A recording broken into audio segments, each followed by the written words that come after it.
the live version of the show, you can leave a super thanks. That's a paid comment over there.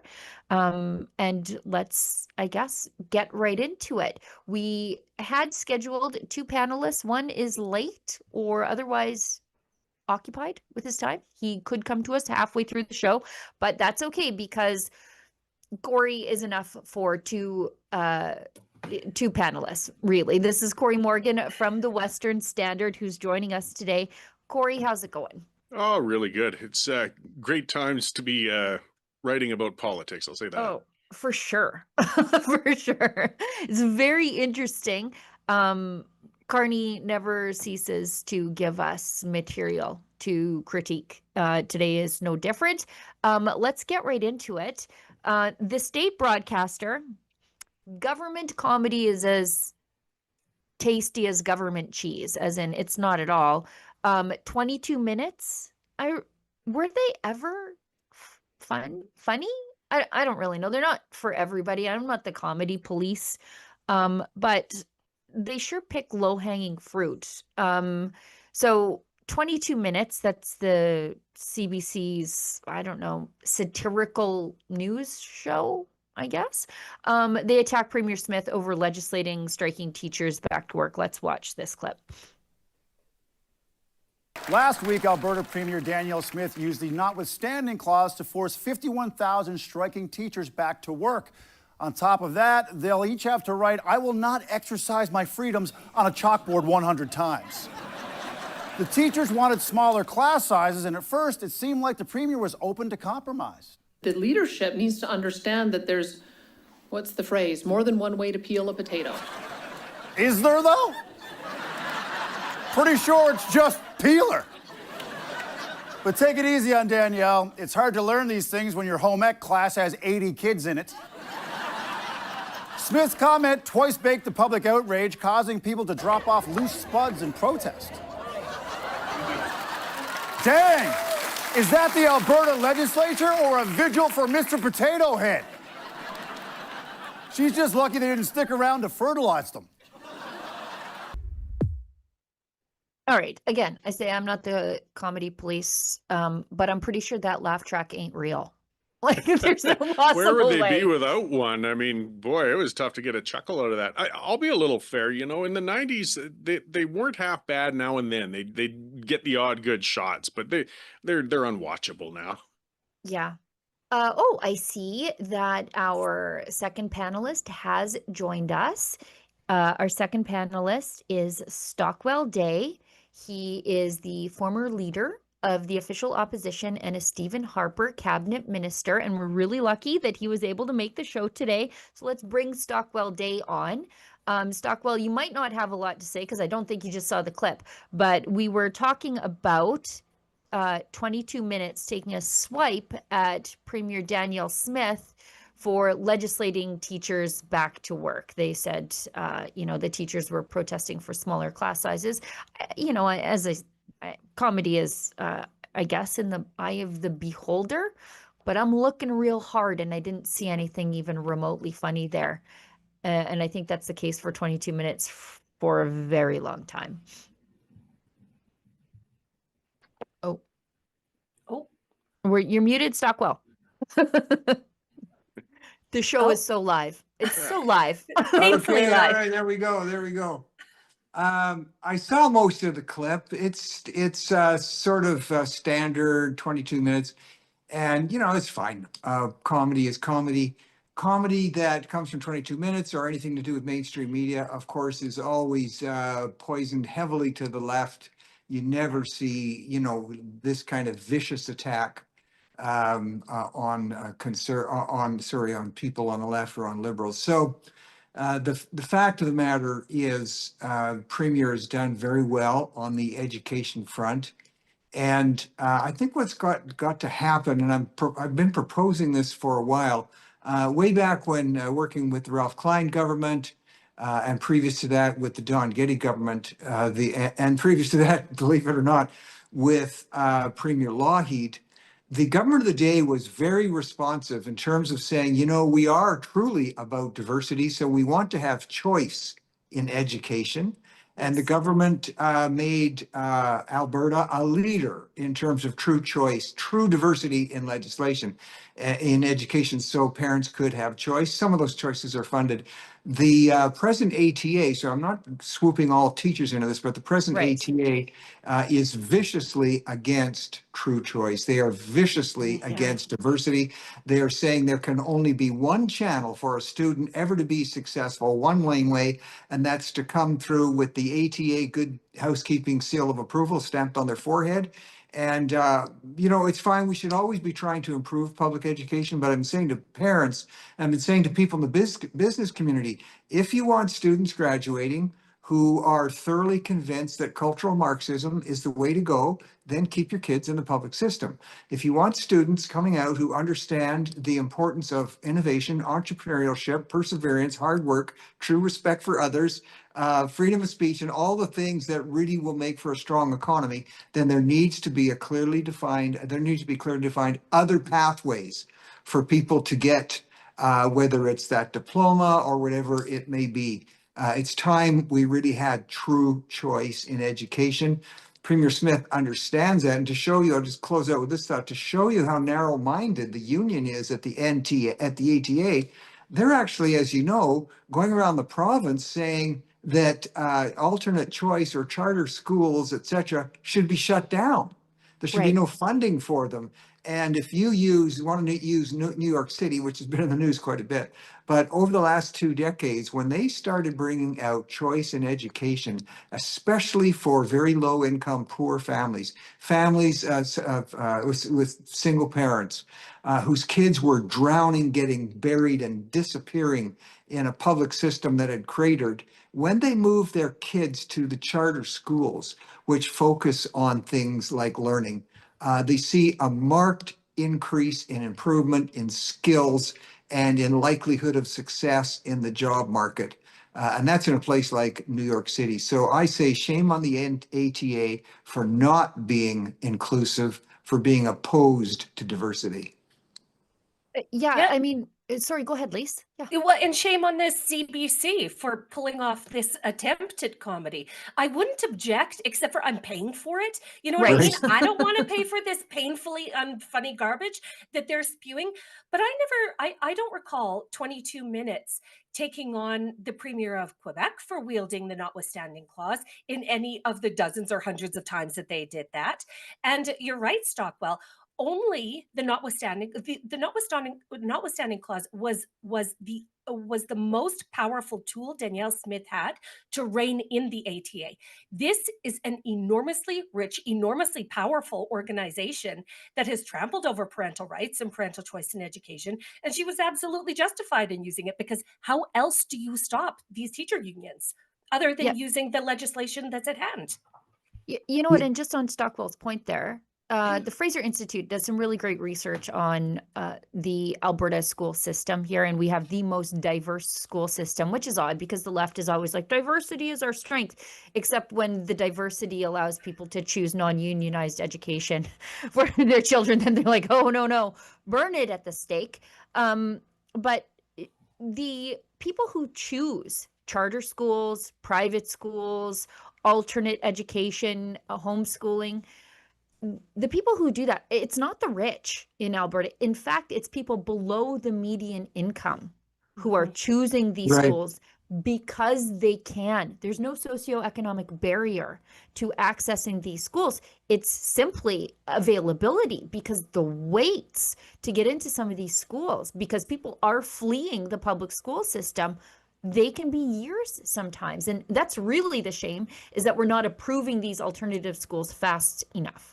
Well, and the agenda of the unions has been exposed, is what has happened. Yes. I masochistically expose myself to some legacy media for things no. like union head Jason Schilling won't talk to us. So I listened to multiple interviews he did with another radio station and a host that's pretty progressively leaning, but he was getting frustrated because every time Schilling would come on, the host would ask, well, what is it you guys want? And they would never answer. This was the stalemate the Smith government was in. They said, well, here's the package. We offered it to you. You rejected it. what do you want? And he wouldn't answer. He wouldn't answer. He would dodge, because it's not just money. They were offered money and they already make Yes. pretty darn good money. It was the opposition to school choice. They want to actually have the unions striking to force governments to make policy changes rather than proper collective agreements on what's going on. And that's an abuse of organized labor, and it was abuse of Albertans. It left the government with no choice but to force them back to work. If they'd at least thrown an offer on the table to say, well, this is what we're asking for, then you could carry on with negotiations. But how do you negotiate with somebody who won't reveal their real agenda? But we're seeing their agenda. They want to shut down charter schools. They want to shut down private schools. And the hypocrisy is something else, because they talk about classroom complexity, as Stockwell was talking about. If you have complicated classes, you don't centralize all the teaching. You find more diverse ways to offer it so you can help those English as a second language students, or students who have different needs, or are coming from low income households. And the unions don't want that. They want them all mashed into a substandard public system. Right. They keep telling me the system's broken, and I agree with them. So why force us all into the broken system? This sort of takes us into the next story. We've got this Leger poll that shows that half of Albertans oppose the government. It's interesting how the CBC frames this. Half of Albertans oppose the government's use of the notwithstanding clause in the dispute with teachers. But the other side of this is half of Albertans did support it on the other side. And you can see Jason Schilling, again, you just mentioned him, being utterly dumbfounded at the results. It surprises me a little bit, because the use of the notwithstanding clause infringes on the rights of Albertan citizens, said Alberta Teachers Association President Jason Schilling in an interview with CBC. Does it really surprise you? And all of this is that the government should have taken the side of the teachers over the students and the parents. The kids are the ones with the right to an education, and they were being denied it thanks to the tantrums of the union. I guess I'll go to Stockwell. Well, I have the joy of saying I'm old enough to say that I was there when, in those days, when the Constitution, as repatriated or patriated by Prime Minister Trudeau, was taking place. And it was Premier Lougheed, and it was a premier, an NDP premier, Blakeney from Saskatchewan, who could see the day coming. Actually, the day was upon us, when the central forces, the central government, would be so strong and so opposed to the hopes and wishes of people in Western Canada, and maybe even Atlantic Canada, that they would impose laws that would actually be so obnoxious that it would actually threaten separation. And so Premier Lougheed, Premier Blakeney, the Socialists, the NDP, said we need to have some kind of a provision in some cases where we don't, the notwithstanding clause is not a stop, it's a hold, where Right. it simply says, for a maximum period of 5 years, notwithstanding what the court has ruled, we're putting this on hold. That's all that says. And what mainstream media has done, I love watching these commentators, actually don't love watching them, who treat the notwithstanding clause as if it's some kind of nuclear option, that civilization as we know will cease to exist if this clause is applied. It's been applied many times. We're all still here. Canada's still strong. So that clause can be applied in certain cases and needs to be. And it's to deal with courts that have run out of control and are consistently overruling the will of the elected people or the legislature. Keep in mind, if you don't like how the courts have ruled, if you don't like the recent ruling that said a minimum of 1 year in jail for exploiting children with child porn and abusing them, the Supreme Court has said that's just too mean to the exploiters. If you don't like the fact that some courts, lower courts have ruled, first in Nova Scotia, that poppies are offensive in the courtroom, if you don't like those kind of rulings, then don't, I hate to sound political here, don't keep voting Liberal, because since Justin Trudeau became Prime Minister and continuing on with Prime Minister Carney, over 600 judges have been appointed and have been shoved into the system. So the chances of getting rulings that are center, and a center based, and I call logical, go down every day. So if you like those type of rulings, keep voting for a Liberal government. But the notwithstanding clause is simply a mechanism to put things on hold. It's a very good mechanism. It really does give people a chance to pause and look at a piece of legislation. I want to move ahead to a couple of clips of our Prime Minister, Mark Carney. We've got a video here of Carney dismissing criticism of the Liberals' energy spending in Budget 2025 after rejecting suggestions from business leaders who advise the government on how Canada could become an energy-producing superpower. Let's go to that clip, please. The energy sector doesn't appear thrilled about the budget. How can you succeed in turning Canada into an energy superpower when the budget didn't provide any of the 5 relief measures that the sector had asked for in its Build Canada Now letter earlier this year? Well, I'm not sure I totally recognize that characterization, if I may. The first is, let's look at Canada's position as an energy superpower, and let me generalize it. If you're a superpower, you're able to do more than one thing. And Canada can do many things in energy. We have our electricity grid is 85% clean. That's because of hydro. It's because of nuclear, other renewable power. We have an enormous opportunity to scale up that clean grid. I met with Premier Holt, as you may know, this morning. We spent a lot of time talking about how New Brunswick can help be part of the solution for that, whether that's more nuclear, whether that's interties with more clean power that's coming from other provinces, Quebec, potentially Nova Scotia, and just linking in together. So there's a huge element. What's in the budget for that? Enormous incentives in order for that to move. Clean energy tax credit confirmed in the budget. I won't go into all the details, but something called the super productivity deduction, which is additive. You stack these on top of them. It's enormous incentives for that to move forward. The second point, and I'm just going to talk about, you can do more than one thing, and then I should hand to your colleague for his question, is in conventional energy. Back in June, this country shipped our first LNG shipment to Asia. We will ship 50 million tons to Asia by the end of this decade, and potentially double that again. And part of what's happening with the major projects is we are making that possible. We're making the speed with which we can do that possible, and we're doing it in a way with the companies, obviously, with Indigenous partners who are full partners in all these projects, in a way that's sustainable. So the emissions of these projects are in the top quartile, so or the top decile, so amongst the lowest emissions for the actual production and transportation of that LNG in the world. So that's how we're moving forward, and we're making all of that. We're making all of that possible. So the investment is large scale, and we're moving forward. Thank you.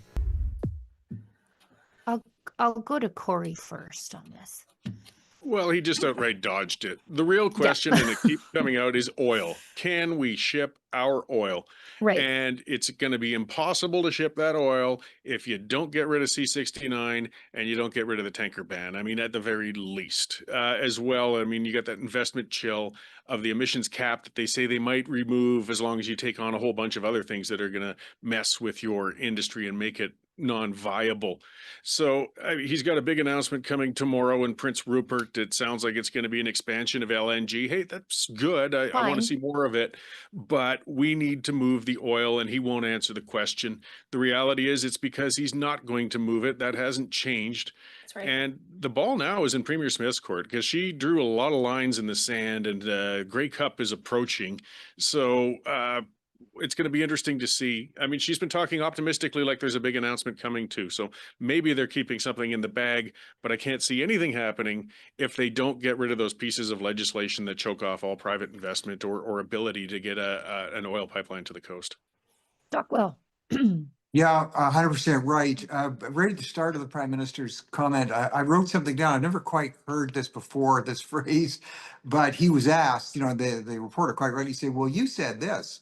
And the reporter really held him to account. So rather than him saying, no, I didn't say that, I wrote it down. I was fascinated by this response. I'll use it in the future. When you're challenged on something and you don't want to say I didn't say that, he said, I don't totally recognize that characterization. So I'm going to Oh, remember, I can remember that little phrase when I'm late getting home and my wife's wondering, Right. you said you'd be here at 6 and I got home at 7. I'm going to say, I don't totally recognize that characterization. Having said that, this is all, I hate to use the word obfuscation. That oil that he's talking about, or the refined product, whatever it is, it could be LNG, I believe, was almost 20 years to get that to Tidewater because of liberal regulation, because of lack of realization that there are First Nations groups who do want to see these projects go ahead. That was a multi-billion-dollar, multi-year delay. We have capable in Canada with our LNG alone, and as Cory was saying, with refined oil products, we have the ability to see China drastically reduce its reliance on coal.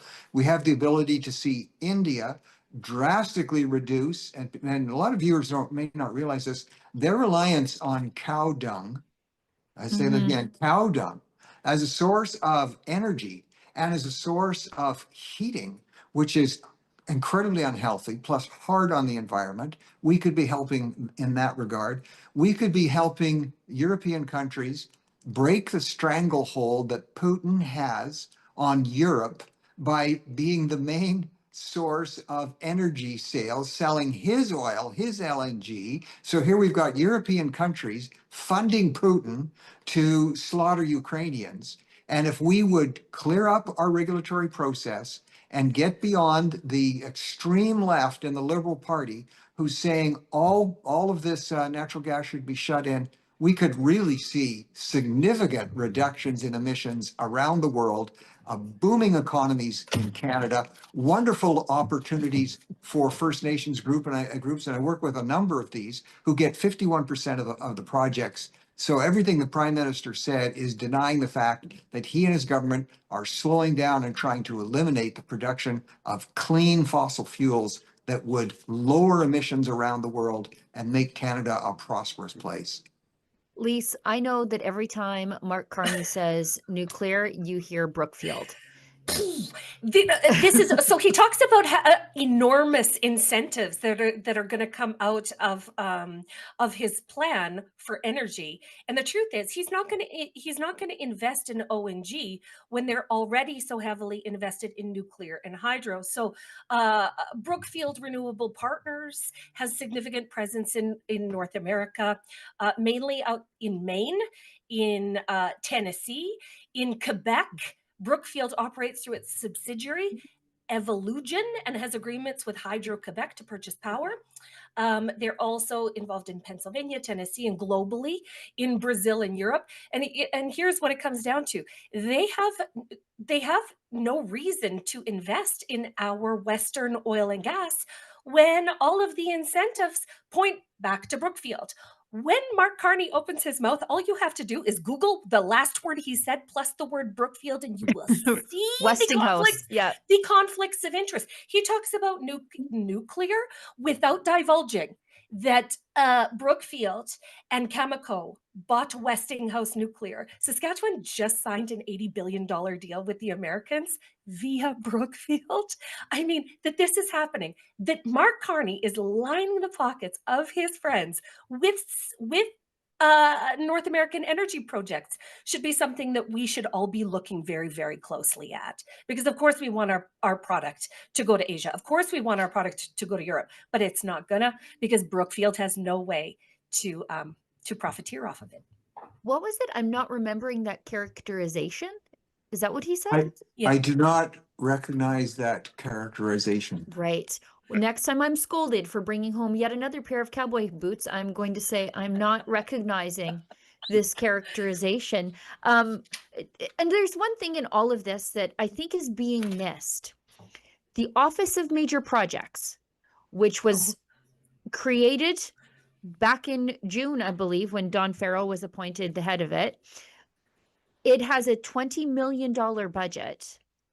And 6 months later, that he keeps referring to it, it's created out of Bill C-5.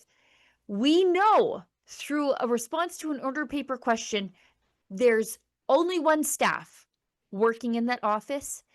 and it doesn't have an office yet.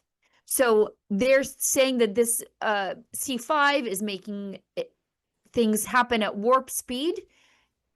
They don't have an office for the Office of Major Projects yet. They don't have any staff. They have a budget. Oh, they've planned for their salaries and benefits. That's for dang sure. But it's not doing anything.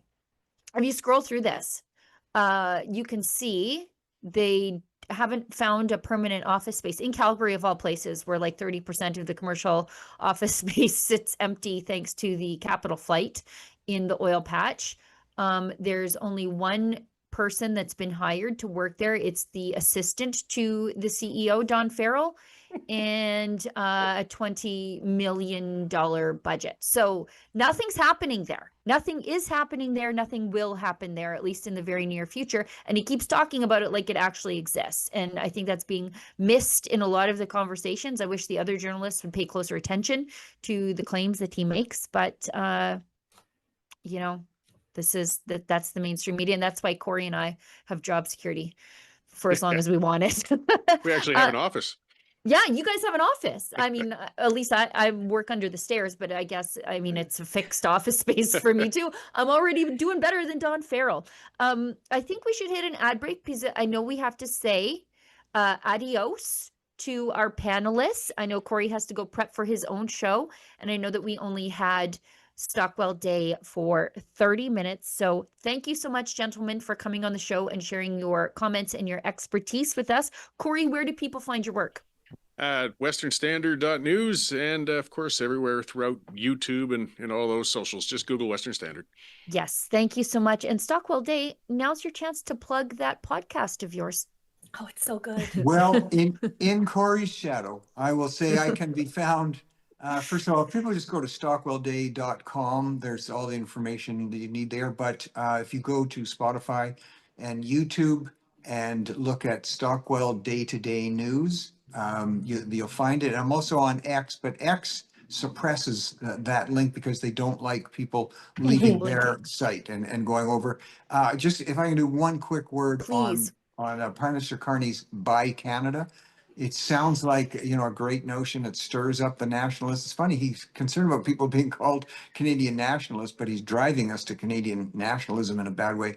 But Buy Canada means that we are going to be depriving Canadians of some of the best technologies in the world, of some of the best abilities to cooperate with other producers and innovators and entrepreneurs around the world. It's going to make products more expensive. Buy Canada is admitting that the Liberals have completely failed in their negotiations with the US, and I don't like tariffs, and we should be fighting those. So Buy Canada is going to make us poorer.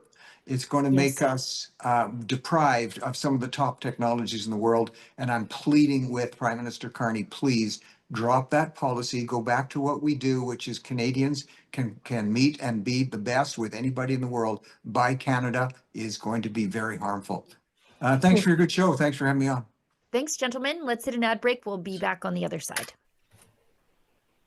At first, it was extremely painful to realize that my daughter and we weren't stable. Without reaching out for help, I don't know where we would have ended up. The day that I started realizing that I feel really good about my position in life, I came in with my shoulders rolled back, my chin up, and it was just like I did this.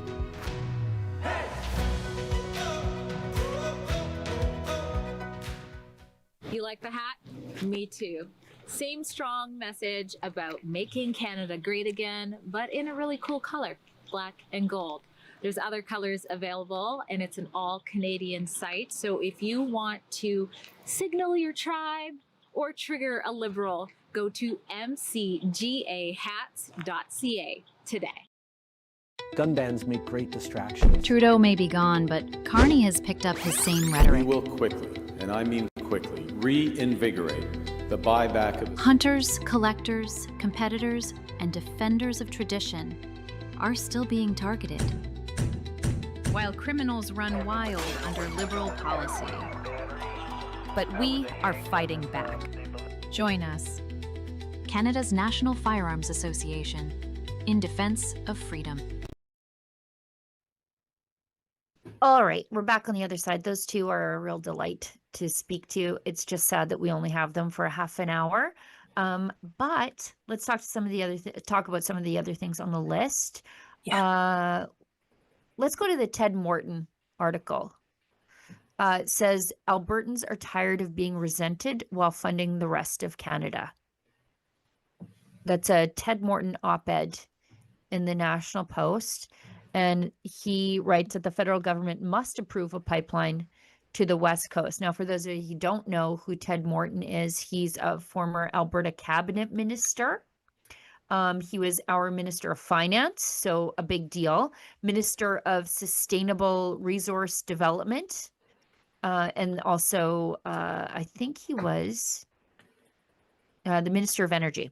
So he knows that which he is talking about. And he's an American, also dual citizen. He's born in Wyoming. So kind of an interesting fellow, but a big thinker on this. And he's not wrong, but here's the problem. If we look at this post from our friend Keith Wilson, trucker lawyer and independence advocate, Keith Wilson, he says that there's no new pipeline on Carney's new national projects list. Again, I don't know who's keeping the list because nobody works at the Office of Major Projects.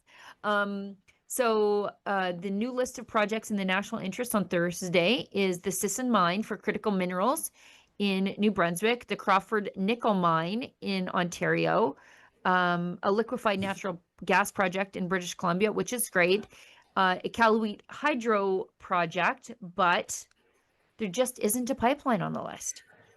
Yeah, not seeing many projects there having to do with Saskatchewan or Alberta. And Ted Morton's right. For 120 years, Albertans and more broadly Westerners have been carrying the heaviest loads on behalf of the rest of the country. And for what? For what? To be made fun of, to be denigrated, to be abused, to be stuck in this toxic relationship where we don't have an out, we don't have a say, and they don't care. Yeah, we're done being resented by the rest of the country. Well, we're the breadwinners. Well, we're the breadwinners. The quality of life in Quebec has been enjoyed for as long as it has because of the hard work of people in Alberta. And one of my kids likes to explain it like this. Okay, he's 12 years old.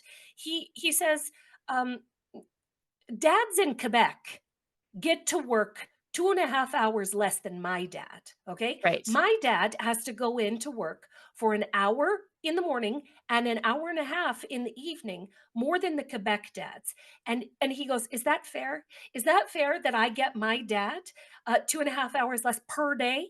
This is the toxic and abusive relationship that Alberta and Western Canada is in. And we're done with it. 120 years of abuse is enough. Well, I can actually see the next project on the list if you go to the CBC article where that list came from. The other, so we've got a mine in New Brunswick, a nickel mine in Ontario, a natural gas project, which I'm in favor of in British Columbia. I'm actually in favor of all these projects, but it's just the only one is in BC that's that is an oil and gas project. And there's a Iqaluit hydro project, and then a graphite phase 2 project in Quebec. And the remaining two, at least one will be a transmission line project. And so there's nothing for the oil and gas sector, and there's nothing for the prairies at all. Nope. We're not surprised. This is not a surprising turn of events. Western Canadians are used to being abused and ignored by the federal government, and we shouldn't be surprised that they ignored Danielle Smith's hard deadline. She gave them a list of, I think it was 9 demands. Was it, Sheila Gunn? Yeah, we might even have that. I think we have that video. Keith posted it also. He said this week we'll find out, will Ottawa keep its policies holding Alberta back? And we heard Cory point out some of those. Premier Smith has set out clear, fair demands so that Alberta can chart its own path to prosperity. Here's what she's calling for. So this was from earlier in the fall. So let's see.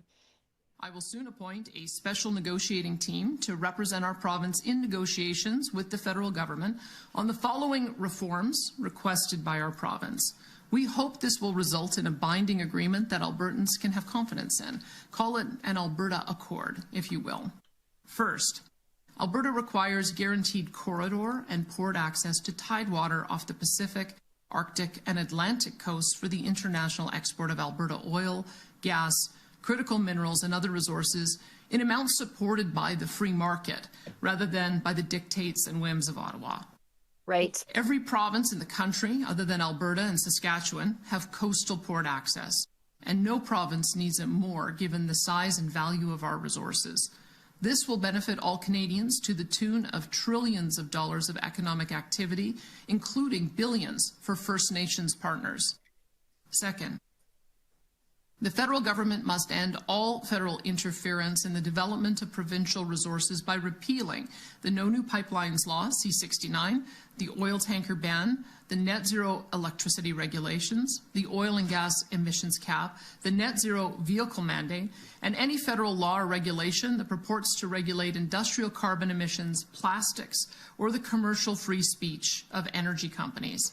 These laws are destroying investment confidence and costing Canada and Alberta hundreds of billions in investments each year.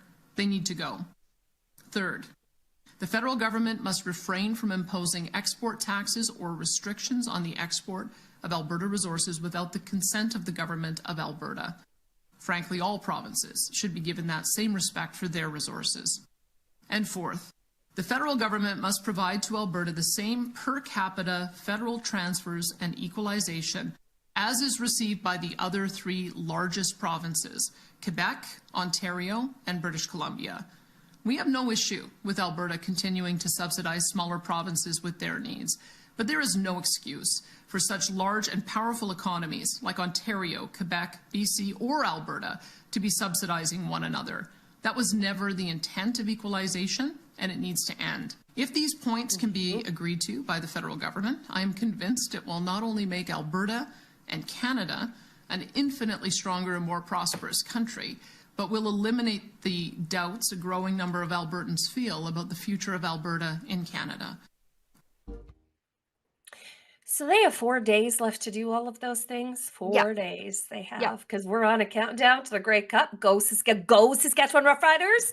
But that's a lot of work for the federal government to do, considering they don't do anything fast. They haven't done anything. Like I said, the Office of Special Projects or Major Projects doesn't even have an office in 6 months. Nope. With a $20 million budget. $20 million budget. I will do it. I'll find you an office for half that. Oh, Sheila, for pennies on the $20 million, we could do that. But don't undercut yourself. You know, they're paying these federal consultants all kinds of money. We can just come and undercut whatever they're doing. Could you imagine how much we could get done with a $20 million bankroll, Sheila Gunn? Reid, we take over the world. We would take over the world, and yet the federal government can't get their pants on for $20 million. It's embarrassing.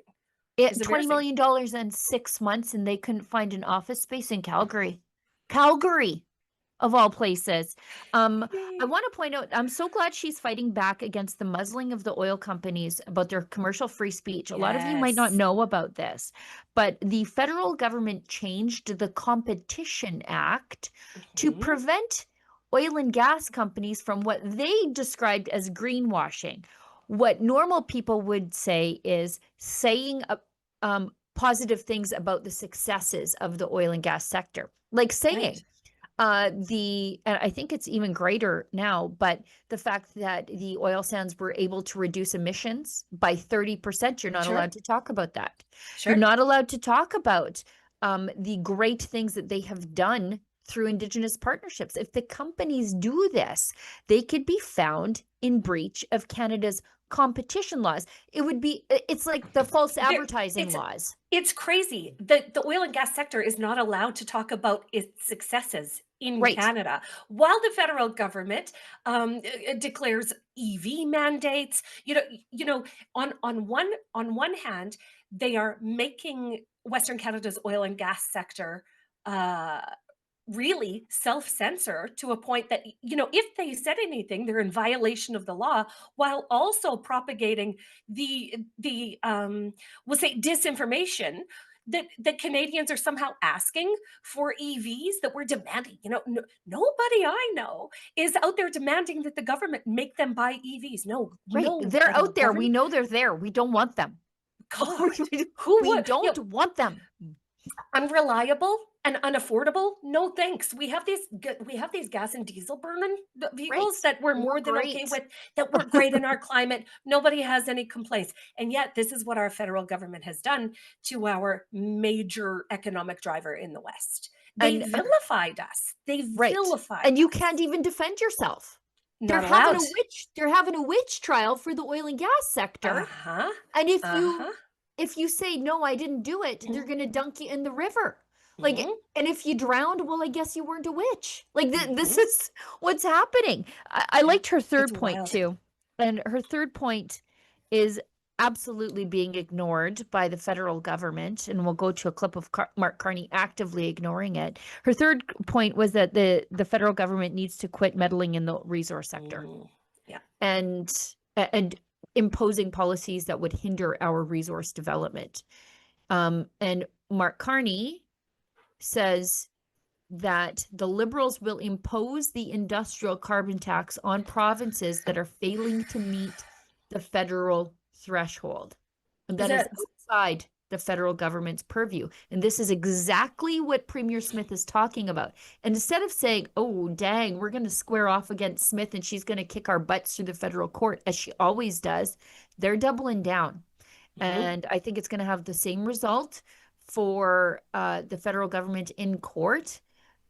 But if the federal government wins, what is probably a very serious looming challenge, that Alberta Accord that Premier Smith talks about will probably be in our trade negotiations when we leave. Let's listen to this.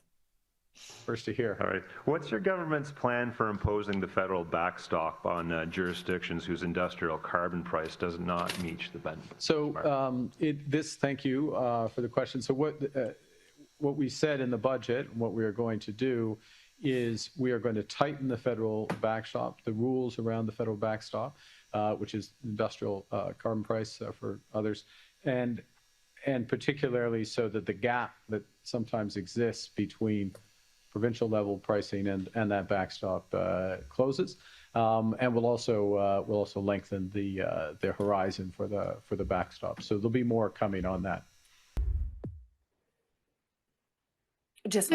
They're just going to do it to us. They don't care what we have to say. They don't care about our objections. They don't care about our jobs. They don't care about provincial jurisdiction. They're just going to do it to us. What are we even doing? Well, and they after eliminating the consumer carbon tax, which became the most unpopular tax in the country by a mile, they got rid of that, but then lumped it in under the industrial carbon tax, which is they just hit it upstream.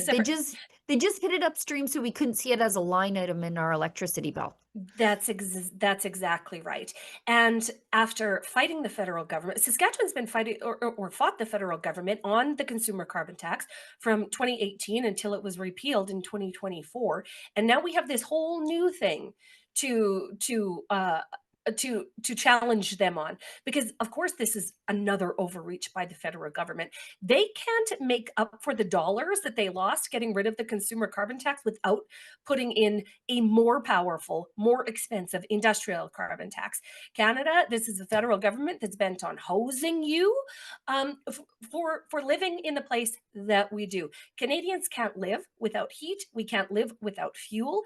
Our geographical locale on the globe ensures that, and yet the federal government is punishing us for just living where we do. It is it's egregious. But this is right along the line of what Mark Carney likes to do. He is invested in clean energy. He wants sustainable energy because that is where Brookfield has put all of its eggs in all of its baskets, and there's no profit for Mark Carney if the oil and gas sector is prioritized in the West. There's no benefit for him. That's why they're not going to do anything with our product. And this is another example of why we have to leave. So well, and it just fuels separation. Like Danielle Smith is being forced to negotiate with the federal government like she is another country entirely. And If that's the case, then what's the point? I just wanna skip ahead. We had a chance to fire a couple questions at Saskatchewan Premier Scott Moe this weekend at the Saskatchewan Party Convention. Sheila Gunn Reid asked him about a new pipeline. Can we watch that video real quick?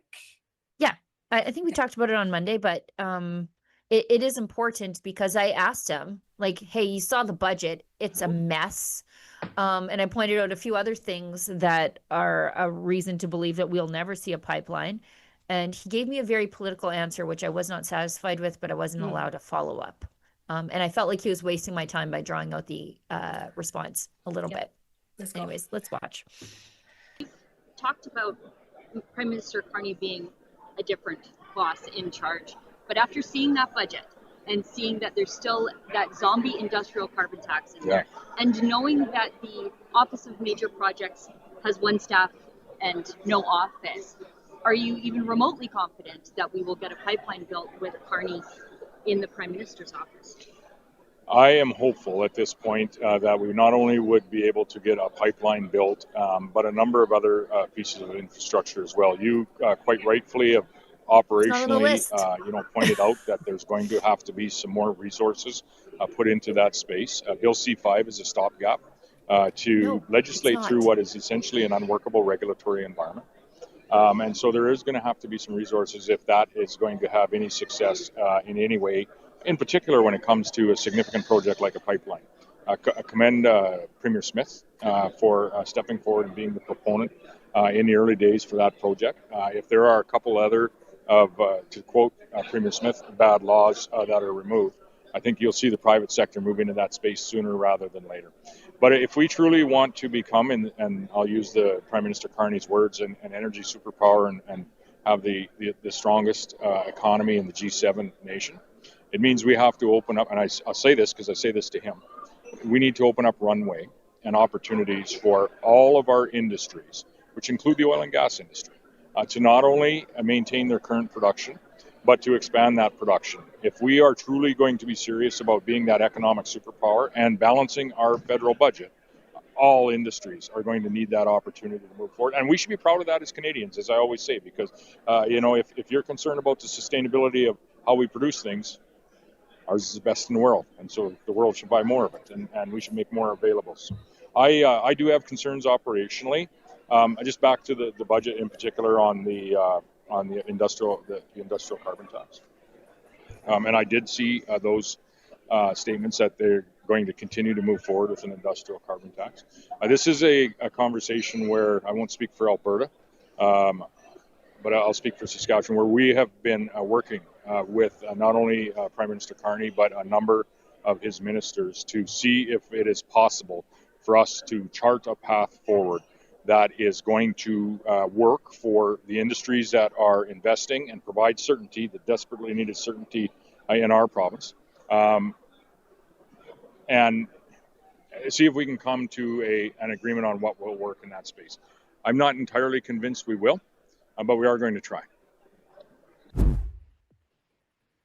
Okay, well, let's put a gas pedal on it, Scott Moe. Like Danielle Smith was like, right, you have until Greg Cup Day to get back to me on this, or we're going to go full bore in another direction, federal government. Right. And you know what's so interesting, Sheila Gunn Reid, about what happened at that Sask Party convention on the weekend? Scott Moe in 2023 got a 97% approval rating from his party. 2 years later, we're somewhere just north of 80%. We don't know the exact number, but that's a humongous hit to the popularity of the premier.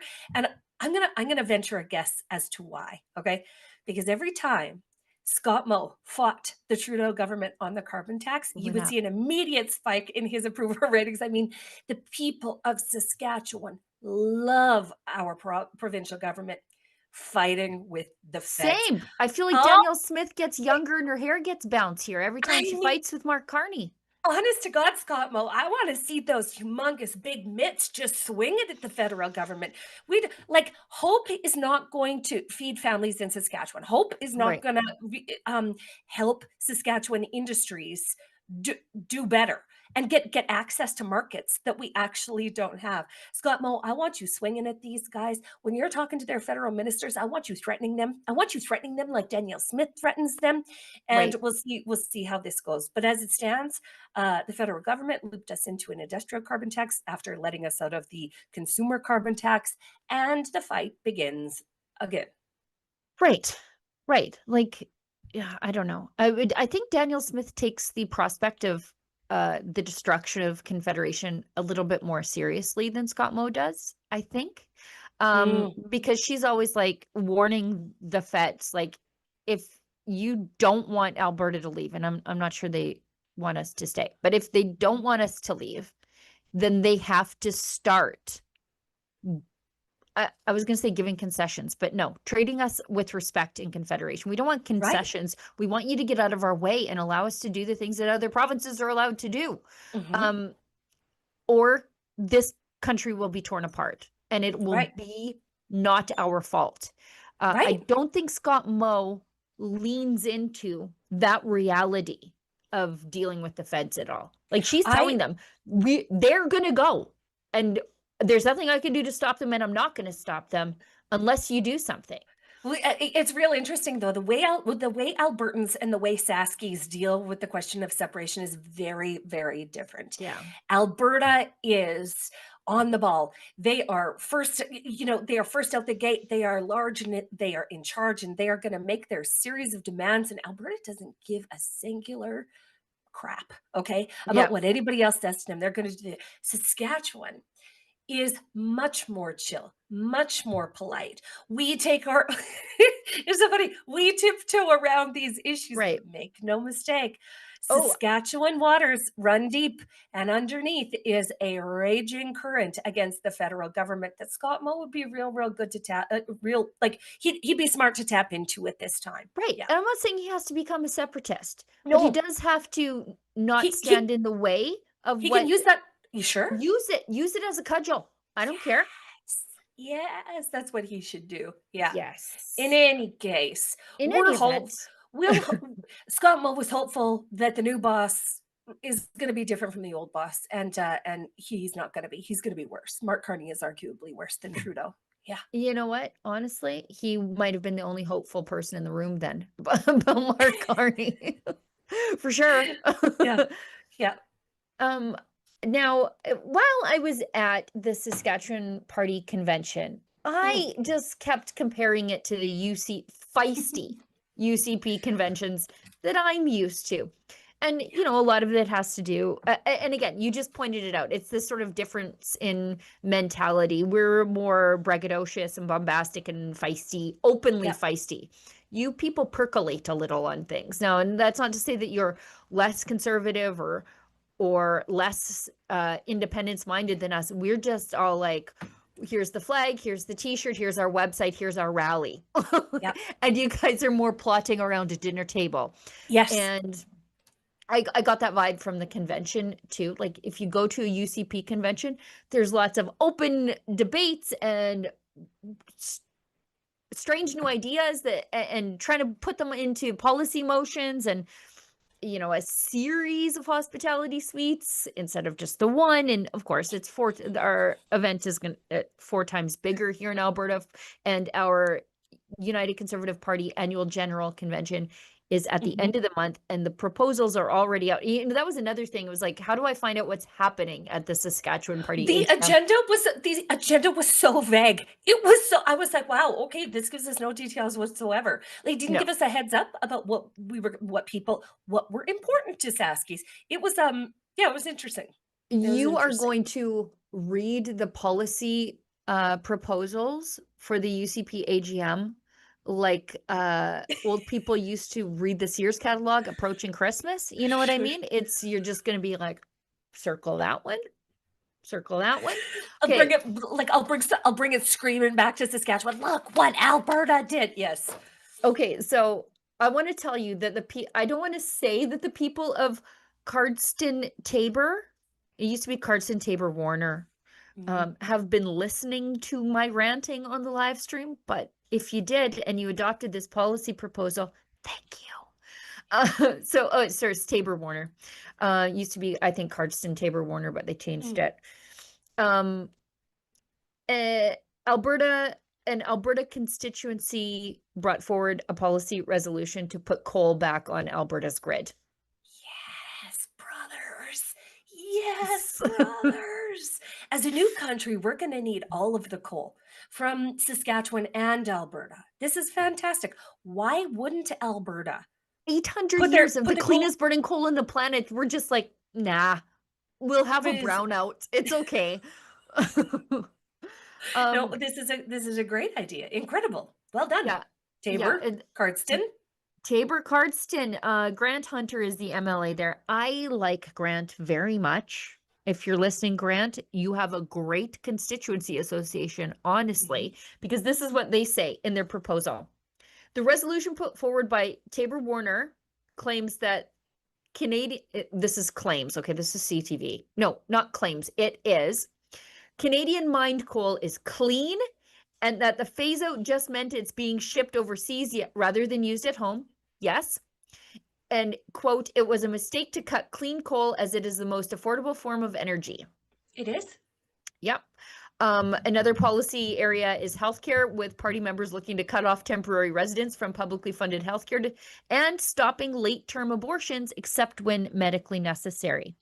Thank you. It gets more. There's the federal government's unsustainable immigration policies are straining Alberta's healthcare system, and that Canadian citizens and permanent residents and approved refugees should be prioritized. Yes. Yeah. I think it's going to be a delight. And also getting the pride flags off of our provincial flagpoles. That's another one, which is completely doable. It happened at the municipal level at least twice, thanks to the feistiness of one Benita Peterson. Oh, Benita Peterson is a force. She is a force. She just absolutely doesn't back down. Got the pride sidewalks out of Westlock, Alberta, despite having fierce, absolutely insane opposition from all of the left who tried to stop her. She just barged her way through. Made it happen. Federal Liberals were deployed on her, like Randy Boissonneau brought all of the Randys to bear on Benita in Westlock, and then all of the crazy NDP activists, including Janice Irwin. Yes. They were deployed to small town Alberta. Can you imagine how they were received in a farming community like Westlock? Those lunatics.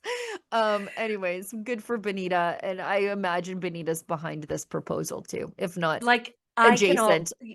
I cannot wait for the UCP convention in a couple weeks. Is it 2 weeks, Yep. Sheila Gunn? Yeah, it's We're at the gonna end of the be month. there.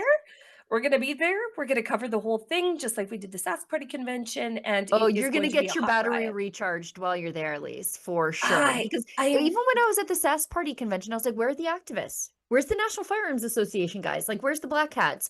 Where are the Parents' Rights Associations? I'm like, I don't see any of them. They're going to be, they're deployed in force to these things because they know this is our chance to make a change, because it's almost always a policy convention. So this is your chance to change the direction of the party, influence the direction of the party, and influence government bills. Amazing. I can't wait. I literally can't wait. Yes. Let's get to this one out of Saskatchewan, and then if we have some chats, and then we'll wrap up the show, because we'll do the cringe afterwards. I got a little bit of work to do before I head into the meeting. Okay. Isn't this astounding? It's almost like these people were faking being here in the first place, or the need to be here in the first place. Refugee claims up 98% in Saskatchewan as immigration cuts leave newcomers in limbo.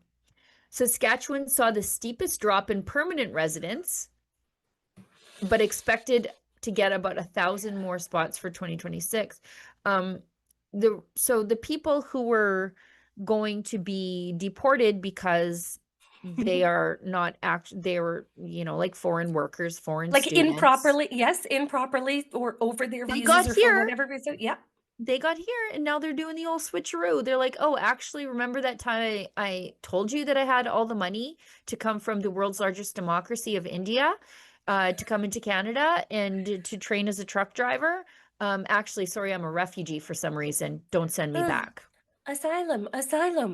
Don't send me back. something terrible might happen. That's exactly what's happening. Right. When you're working down at the local lube shop, as a temporary foreign worker stealing a job from a 16-year-old kid from Humboldt, and then when they try to send you back so that you can actually employ some local automotive students from the local high school, then they claim asylum, and then we have to put them up in a hotel.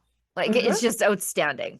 That's exactly what's happening here. And a great deal of scrutiny should be put on claimants that came in as students or temporary foreign workers or on a visa or what under whatever umbrella they came in, that then change their application to reflect refugee. Go out and then try it. You have to go home and then try again. You have to leave the country, go back to your country of origin, get your passport stamped, and then come back as a refugee. Because this is just crazy. In this piece, it then goes on to say, that, Saskatchewan feels like this is a appropriate amount of refugee claimants and we can absorb them. Au contraire, Montfair, nobody in Saskatchewan has a family doctor anymore. We have classrooms with 60 kids, 60 children in them. Every aspect of Saskatchewan life, whether you be rural or whether you be urban or anywhere in between, has been negatively impacted by unsustainable immigration levels. And we really have to consider whether the people that we are admitting entry into the province align with our values and culture. It's almost like it's an immigration scam, by the way. Because if you look at this, Manitoba saw asylum claims increase by 87%. Alberta, they increased 57%. BC saw 53%. They flat out say what the issue is, that they're not actually real students or real temporary foreign workers. Yeah. Many said immigrants are choosing to claim asylum because they're running out of other options to stay in Canada permanently. But that's not a reason to stay. You weren't supposed to stay permanently. That's the point. The word temporary has meaning. Right. That insinuates that it's not permanent, that you are going to go back. Just the way that this is unrolling in Saskatchewan. And then, not surprising, but I've had several people in my network saying, listen, the amount of immigration fraud that's happening on the provincial level, the rubber stamping of applications, the not checking into references, all a claimant has to do is claim that there is a translation issue, a lost in translation issue, a language barrier. And that's all they have to do to get rubber stamped. And so we're really going to have to take a look at this as a province before things get really, really out of hand. Well, and this, some of this is like this whole article, they're just telling you exactly what they're up to. And of course, CBC is like, yeah, that's exactly, we should feel bad. So they talked to this Saskatchewan-based immigration lawyer. This is wild, yeah. Yeah, who says the bigger problem is that we have these non-permanent residents. You mean temporary residents, like students and people on work permits. Okay, so they came here temporarily. That's why we let them in. If we knew they were coming to pull the old switcheroo on us, we wouldn't have approved them. Yep. That don't necessarily have a pathway. Right. The door is closed. This next sentence is mind-blowing. Go on. But there's like 3 million people and only 380,000 permanent residency spots per year. Just wild. Some will leave. Some don't want to go. Again, don't care. Some will make refugee claims illegally, and others maybe will get married to a Canadian. So we're just admitting that we're going to have immigration scam marriages here now. Marriage fraud. The end. That's what that's alluding to. Like the CBC is like, it's fine. Like whatever they have to do to stay. If they want to stay, let them stay. I mean, it's crazy. Just have an immigration marriage fraud. They also say that they won't get if they make a claim today, they won't get a hearing for about 1.5 years. And that will buy you 1.5 years working in Canada. And maybe you're sending money back to your family to keep them alive. That's a pretty extensive loophole they just mentioned. If they came here as students, they came here with a lot of money. And then they get here, they make a refugee claim, and then they sponsor everybody else to come. Right. Right. And then if a hearing takes, if when you make a claim and it's going to take a year and a half after every claim, you could draw that out for years and years and years and years and years.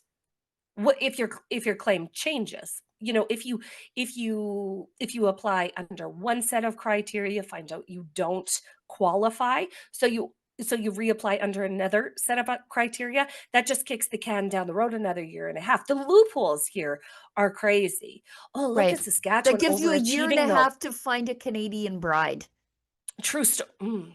Look at Saskatchewan. Knock up a Hey. Canadian woman so the baby can sponsor you. Hey, who's jealous of this though, eh? Look at Saskatchewan. 53% less. Right. But those people are converting to refugees. Well, or moving out of province. I think That they're happens a converting lot to too. refugees. Getting lost in the system.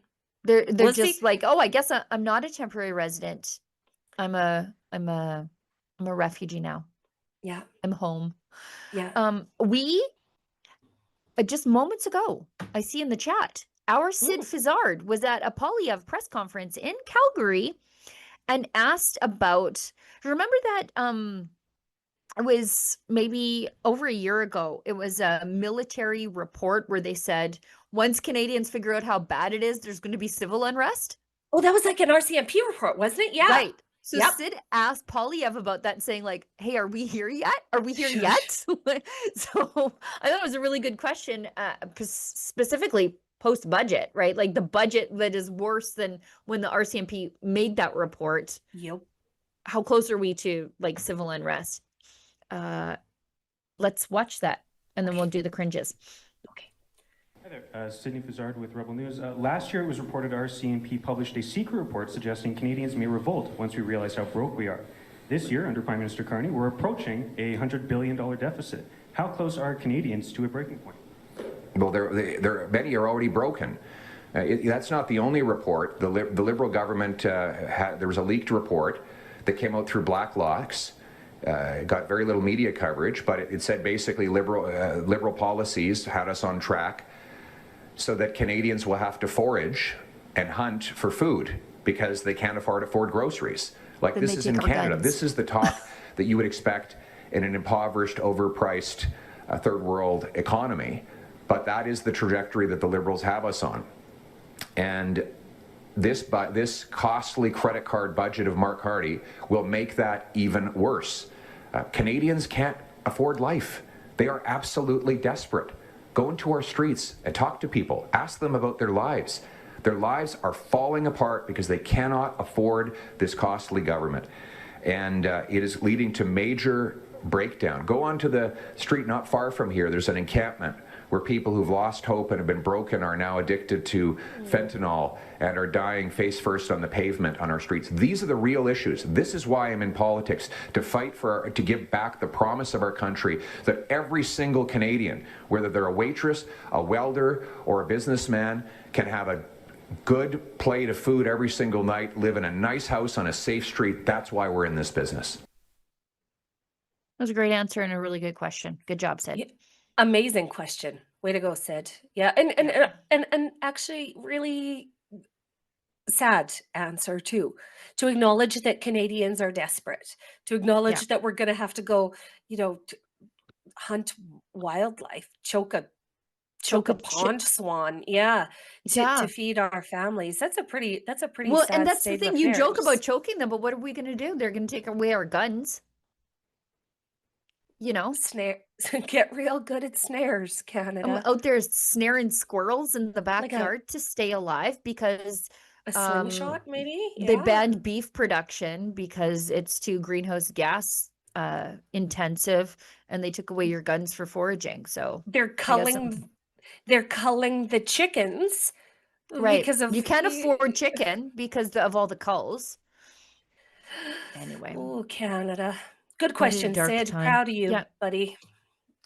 Let's go to, if you guys have chats, get them in right now because we're going to hit the Daily Cringe, and I don't see any chats. Oh, yes, I do. We've got one from Northern Lights, gives us $2. Agree with Premier Smith's demands from Ontario, well, from Ottawa anyway, and I guess by extension, the biggest cheerleader of Mark Carney, Doug Ford. Let's go to the daily cringes. I think we have two, and then we'll wrap the show. We talked about how painfully terrible the 22 minutes is, and again, you know what, comedy is in the eye of the chuckler, and I don't recall the last time I chuckled at anything out of the CBC. Now, I don't want them banned. I just don't want to pay for it. You know, you see our friends Ben Bankus. I was just gonna say, yeah, people protest him, try to deplatform him. I think he was deplatformed from the Grey Eagle in Calgary. Our friends, the Danger Cats, they are routinely subject to deplatforming and like people mobbing the locations that host them. And like, I don't like that either. If you don't like those guys, I have some advice. Just don't spend any money to see them, right? Like, don't buy tickets. That's what you do. But unfortunately, we don't have that choice with the CBC. And so we've got government-approved comedian Mark Critch.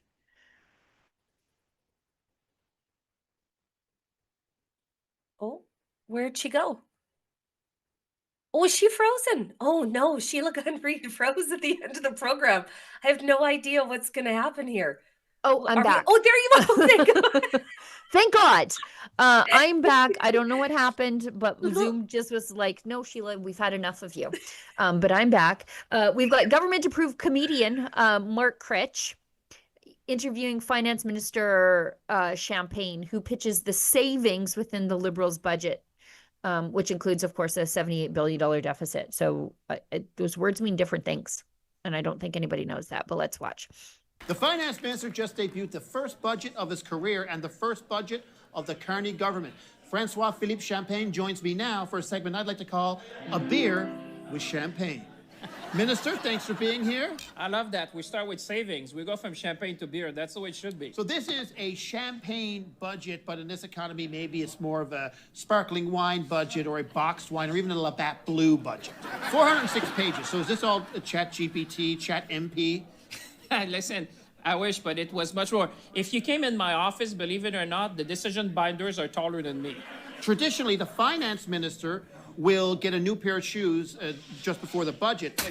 Et voilà. You made yours. Yeah. You know it's a tough budget when the finance minister's out there cobbling his own shoes. It's this thing that you made, Dr. Frankenstein, might cause an election.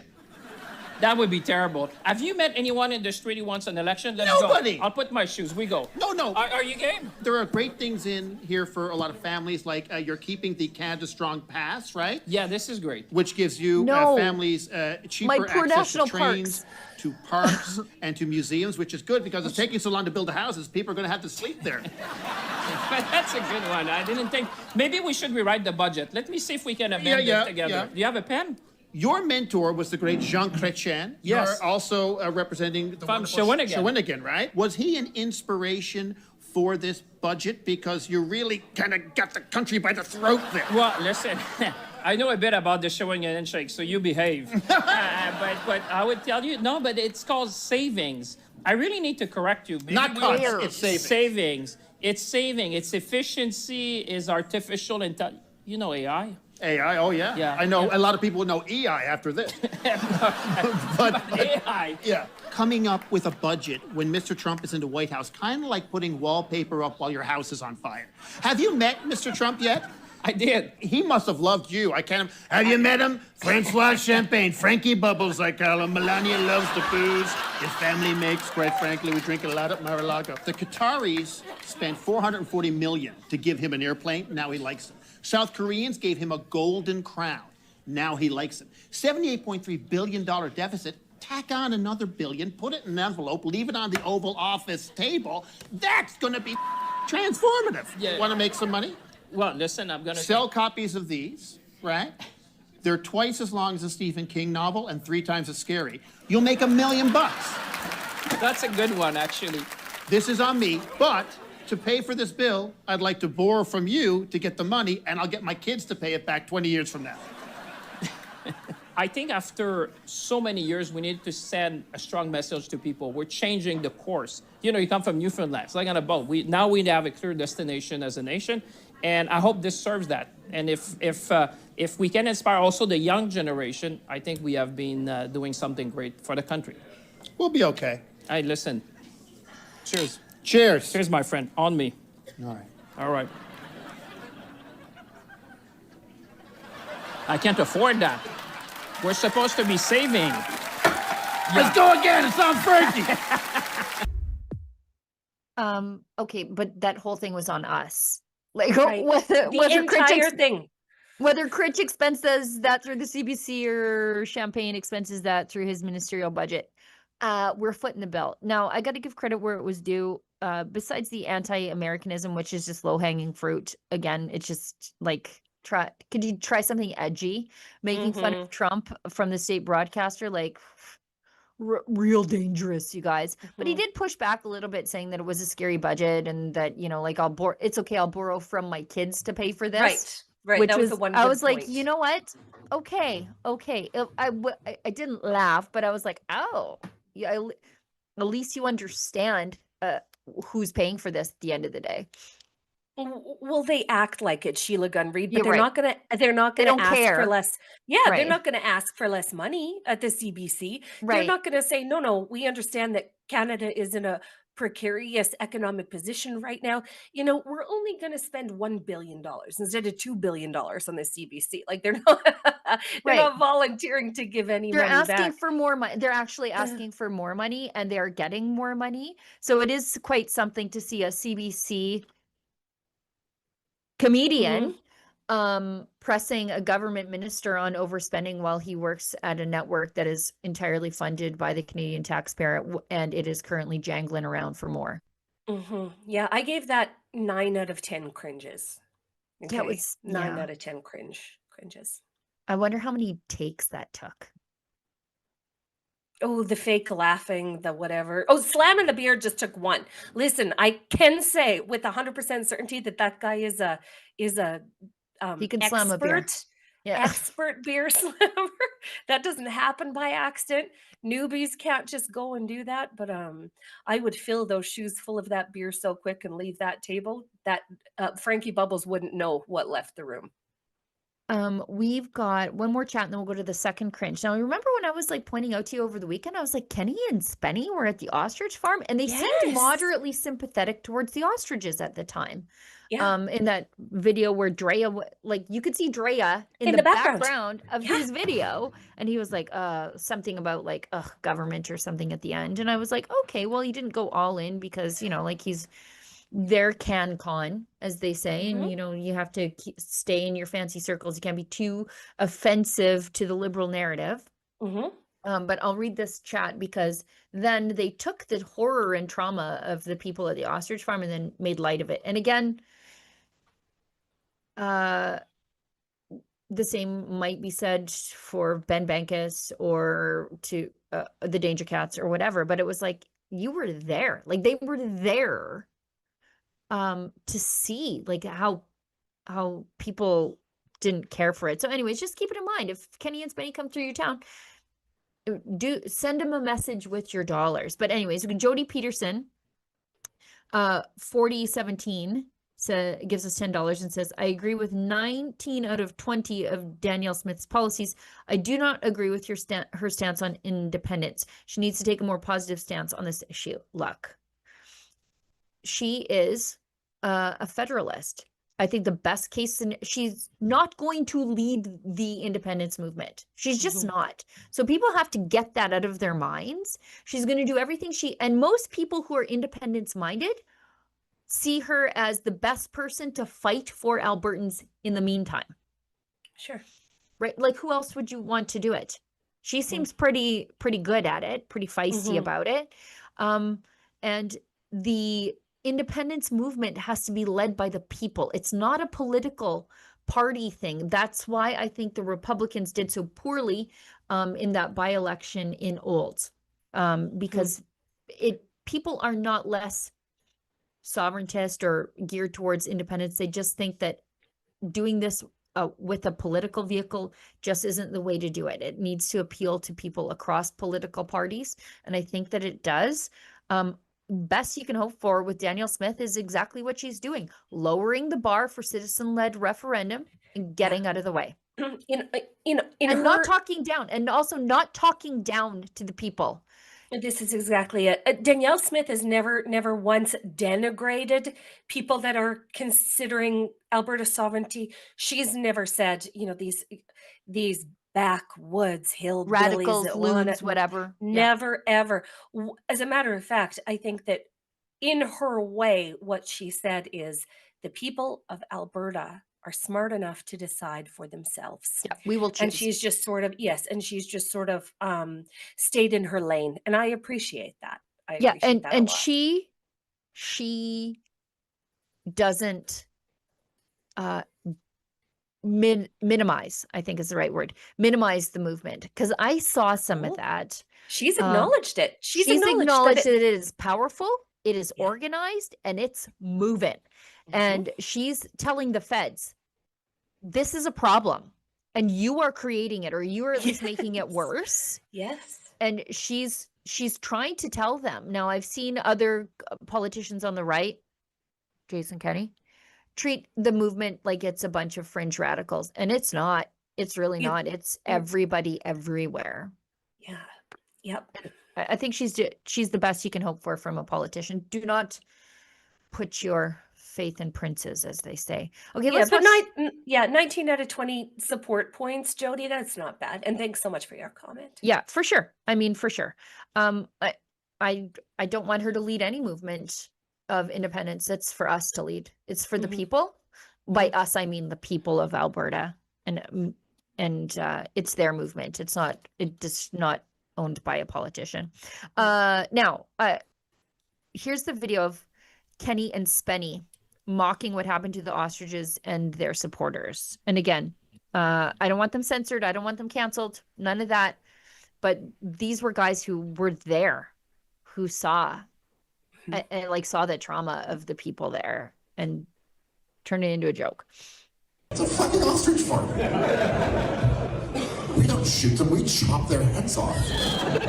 After we put electric batons in their ass. We actually, on the way driving to the last gig, we passed the ostrich farm. And I went out and I met some woman who said, great story, wow.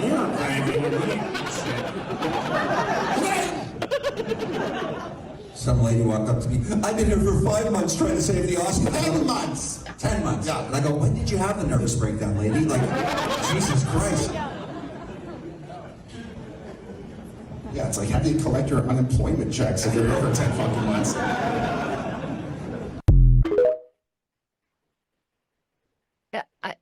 The crowd, that tackle of the lady, just gross. Yeah, there were some CBC viewers in that audience. Sure. And Kenny and Svenny, well, I was delighted to have seen them there. To have seen them talking about this as it was happening, and then to see this is kind of a little bit of a slap in the face. Imagine being the lady that you spoke to. That confided in you. Yeah. Yeah. It's yep. It's pretty duplicitous, I'll say. Yeah. Yeah. It's a kind of sleazy that you talked to her. She confided in you to some extent. She trusted you because you turned up there. And then you made her the butt of your joke. I don't know.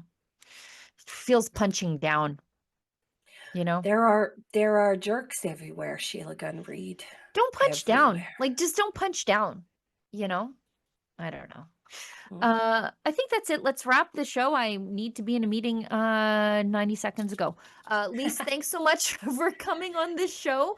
For those of you who want to know what I'm up to next, I'm off to Brazil, to the United Nations Climate Change Conference. I slightly explained my flights to Lise yesterday. They are horrific, inconvenient, and expensive. And I'm not going alone. I'm going with my friend and someone I work incredibly well with. He's freelancing for us right now. Kian Simone, videographer, producer. He is behind so many of our documentaries, including Church Under Fire. You can see all of our reports, and please, I'm asking you from the bottom of my heart, support our journalism if you can. It's a very expensive trip. You have like maybe 70,000 of the world's activists descending on this town. And so hotel rooms are expensive, flights are expensive. It's almost impossible to get out of there.